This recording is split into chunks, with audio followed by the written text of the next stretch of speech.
இது நம்ம mass development media channel. ரொம்பவே ஒரு உற்சாகமான காலை வணக்கம் அனைவருக்கும். இன்றைக்கி ரொம்பவே ஒரு முக்கியமான விஷயத்தை பற்றி பார்க்க போகிறோம். அதுவும் எஸ்பிஓவில் என்ன நடக்குது. ஏன்னா நம்ம ஒரு பார்ட் டைம் ஜாப் அப்படின்ற கேட்டகரியில் ஃபஸ்ட்டு உள்ளே வந்திருப்போம்.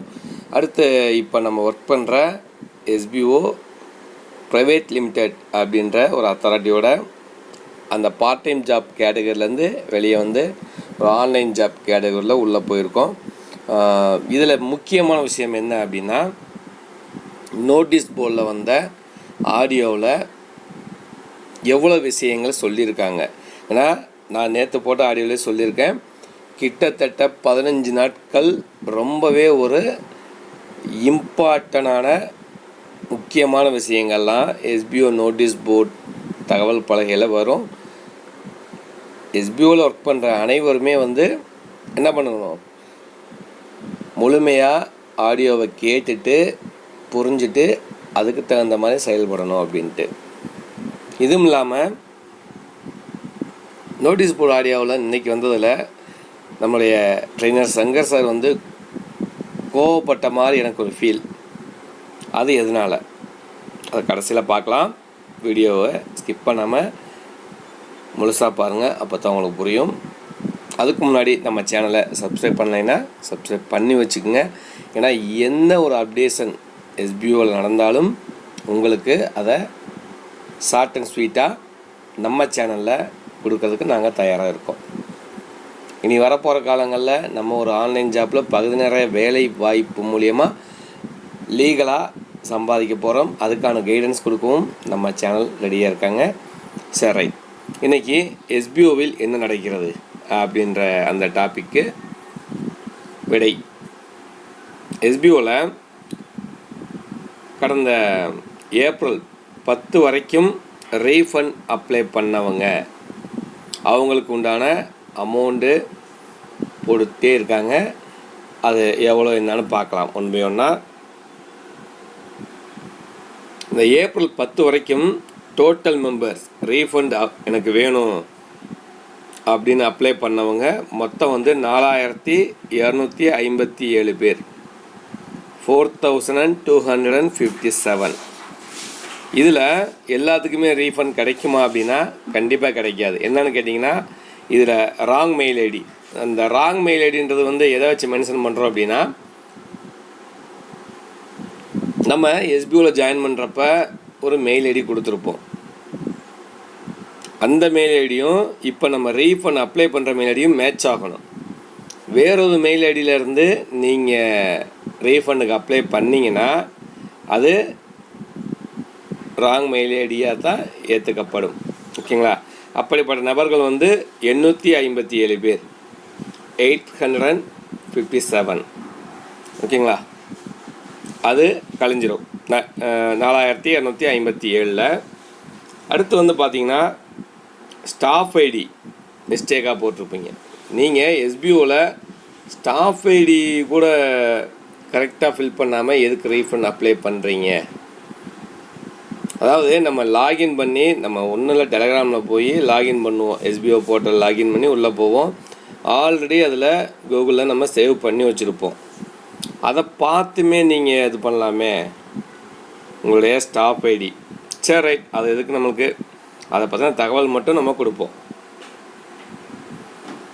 4257 பேரில் ராங் மெயில் ஐடி போட்டவங்க 857 பேர், ராங் ஸ்டாஃப் ஐடி போட்டவங்க 1053, 1053 மெம்பர்ஸ் என்ன பண்ணியிருக்காங்க, ஸ்டாஃப் ஐடியவே தப்பாக போட்டிருக்காங்க. ஸோ அவங்களுக்கும் ரீஃபண்ட் கிடைக்காது.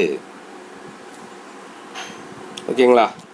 இது போக ப்ரோஃபைல் அப்டேட், அதாவது நீங்கள் இந்த மெயில் ஐடி கரெக்டாகவும் ஸ்டாஃப் ஐடி கரெக்டாகவும் போட்டிருந்தாலும் கூட அதில் ப்ரோஃபைல் அப்டேட்னா ஆல்ரெடி உங்களை பற்றின தகவல். பேங்க் அப்டேட்டில் இந்த பேன் கார்டு நம்பர் இதெல்லாம் மென்ஷன் பண்ணாதவங்க ஒரு 408 பேர். இந்த 408 பேருமே அவங்களுக்குமே ரீஃபண்ட் கிடைக்காது. ஏன்னா ப்ரொஃபைல் அப்டேட் பண்ணால் தான் அந்த ரீஃபண்டுக்கு எலிஜிபிள். ஸோ அவங்களும் ரிஜெக்டட்.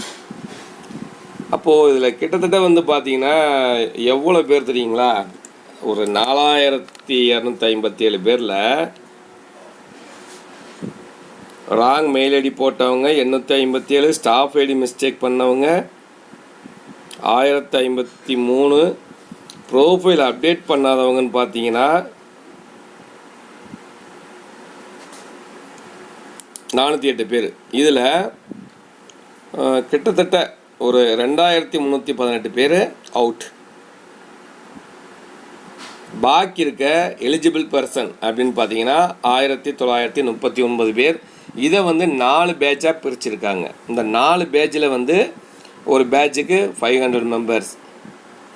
ஏப்ரல் 24 அவங்களுக்கு கரெக்டாக கொடுத்துருக்க மெயில் ஐடிக்கு எஸ்பிஓ அட்மின் டீம்லேருந்து மெயில் ரிசீவ் ஆகிட்டு இருக்குது. அதை அவங்க என்ன பண்ணணும் அப்படின்னா, அதை பிரிண்ட் அவுட் எடுத்து அவங்களோட சிக்னேச்சர் கையெழுத்து போட்டு அதை ஃபோட்டோ எடுத்து அவங்க சொல்கிற மெயில் ஐடிக்கு அனுப்பணும். இது வரைக்கும் இன்றைக்கி தேதி வந்து பார்த்திங்கன்னா 3. இந்த 3ஆம் தேதி வரைக்கும் ஆமாம், கிட்டத்தட்ட 1 வீக்கில் வந்து 266 பேர் மட்டும்தான் பிரிண்ட் அவுட் எடுத்து சைன் பண்ணி அப்லோடு பண்ணியிருக்கீங்க. அவங்களுக்கு மட்டும்தான், அதாவது ஃபஸ்ட்டு பேட்சில் அந்த 500 பேர், அந்த 500 பேர்த்தில் 266 பேர் மட்டும்தான் என்ன பண்ணியிருக்கீங்க, அப்லோடு பண்ணியிருக்கீங்க. அவங்களுக்கு மட்டும்தான் அமௌண்ட்டு போய் சேரும்.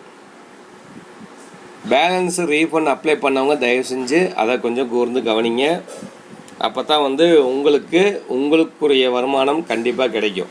வருமானன்றதை விட நீங்கள் எஸ்பிஓ விட்டு வெளியே போகிறீங்க, உங்களுக்கான கணக்கு முடித்தல். எஸ்பிஓவில் இனிமேல் நீங்கள் ஒர்க் பண்ண போகிறது கிடையாது. இன்றைக்கி நிலைமைக்கு சார் சொன்ன மாதிரி ஒரு நீங்கள் ஒர்க் பண்ண அமௌண்ட்டு எந்த ஒரு கம்பெனியும் கொடுக்க முடியாத ஒரு இது கொடுத்துட்ருக்காங்க. நீங்கள் ஒரு சேவையை வாங்குறதுக்கு பணம் கட்டியிருப்பீங்க, அந்த பணத்தையும் ப்ளஸ் நீங்கள் எஸ்பிஓவில் ஒர்க் பண்ணின ₹1 காசாக இருந்தாலும் அதையும் சேர்த்து கணக்கு முடித்து அந்த ஒரு ஃபார்ம் தான் மெயிலுக்கு வரும். அதை எவ்வளோ வருதோ அதை அப்படியே அக்கௌண்ட்டில் உங்களுக்கு கொடுத்துட்ருக்காங்க.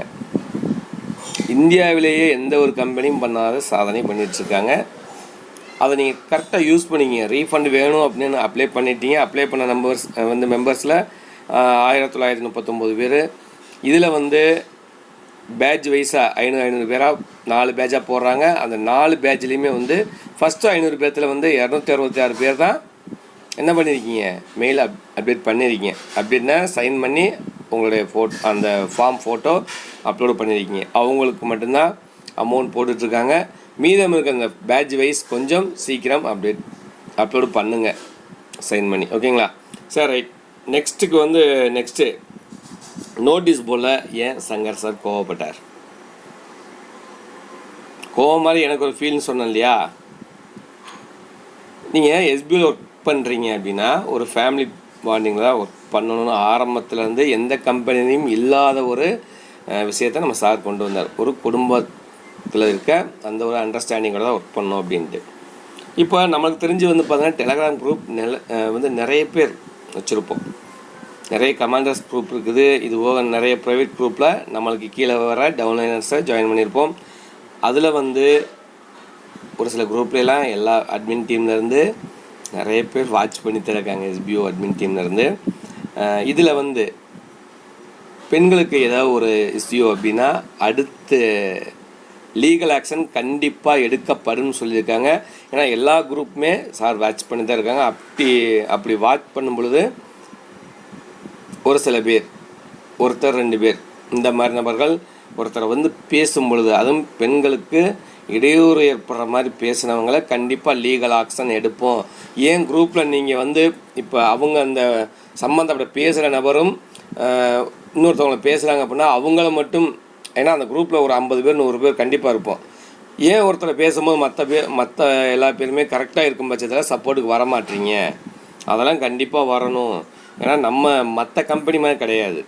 பணத்தை வாங்கிட்டு ஏமாற்றிட்டு அப்படியே டிமிக் கொடுத்துட்டு போகிற கம்பெனி கிடையாது. ஒரு ஃபேமிலி பாண்டிங்கோட ஆரம்பித்த கம்பெனி இப்போ வரைக்கும் அதை கடைசி வரைக்கும் கொண்டு போகணும்னு ஆசைப்பட்றாங்க நம்மளுடைய எஸ்பிஓ.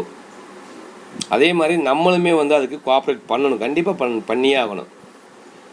இப்போ நான் ஒரு குரூப்பில் சார்ந்திருக்கேன்னு வச்சுக்கோங்களேன், அந்த குரூப்பில் வந்து வேறு யார், அதாவது பெண்களுக்கு இடையூறு படுற மாதிரி யாராச்சும் பேசுனாங்கன்னா கண்டிப்பாக நாங்கள் ஆக்ஷன் எடுப்போம் எங்களுடைய கமாண்டர் சார் மூலியமாக. அப்படின்றப்ப நீங்களும் ஒரு குழுவில் இருக்கீங்க, டெலிகிராம் குரூப்பில் இருக்கீங்கன்னா நீங்களும் அதை எதிர்த்து கேளுங்க அப்படின்னு சொல்லியிருக்காங்க. இதுதான் சங்கர் சாரோட கோபத்துக்கு ஒரு முக்கிய காரணம்.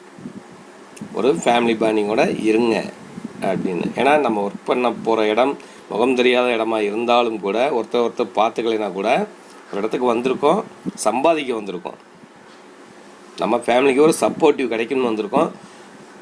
அதை இழிவுபடுத்துகிற மாதிரி யாருனாச்சும் பேசுனாங்களா அவங்கள நீங்கள் கொஞ்சம் பேசி சரி பண்ணுங்க, அவ்வளோதாங்க, அவ்வளோதான் விஷயம்.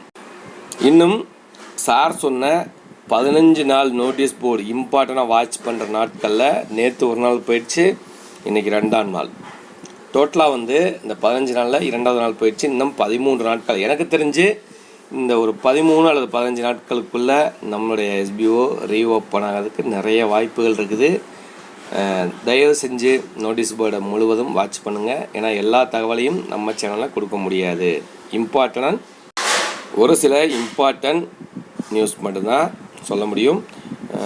நீங்கள் நோட்டீஸ் போர்டு வாட்ச் பண்ணணுன்றதுக்காக மட்டுமே இந்த ஒரு பதிவு. ஓகேங்களா? சரி, ரைட். மீண்டும் நாளை சந்திப்போம் நல்ல ஒரு பதிவோடு. தேங்க்யூ ஃபார் வாட்சிங்.